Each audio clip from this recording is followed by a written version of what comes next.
I drew this picture to accompany a poem.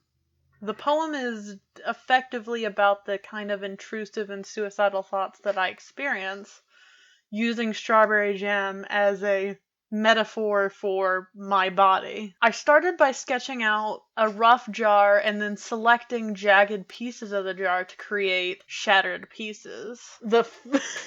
My first sketch of the face looks hilarious. In my first sketch, I just drew out the face and I made the eyes symmetrical. In the next sketch, I add hair, strawberries, and I actually sketch out the face without symmetry. In lining the jar, I tried to keep the jar lines as jagged as possible, and I also added a lot of small pieces to make it seem more like it was being fractured. Lining the face basically involved going back over the sketch with a little more detail. I wanted the hair to look far more chaotic than the sketch did, so I added more tufts of hair, and I gave the strawberries more detail. Then I combined the two lines. I recolored the face lines within the jar so that it looks like you're actually looking through glass. Not in a realistic way, but more in a stylized way. In my first pass on the colors, I just put in the face colors, not worrying about the jar. In the next colors, I get in the jam, quote unquote, in the glass color. At this stage, I used red with the color layer type to make the glass. After I finished the basic colors, I started playing around because I didn't quite like how the image looked. In this version, I put a red color layer over the entire face to unify the color scheme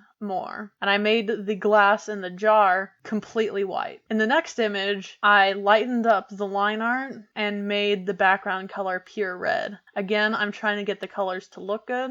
Here I moved the face because I didn't like its location, and I continued to adjust the line colors to give more contrast between the area within the glass and the face. And finally, to really make the glass pop, I thickened the lines in the jar pieces. The final image, I added cinematic lines and some text, and adjusted the position of the face so that the composition looked better.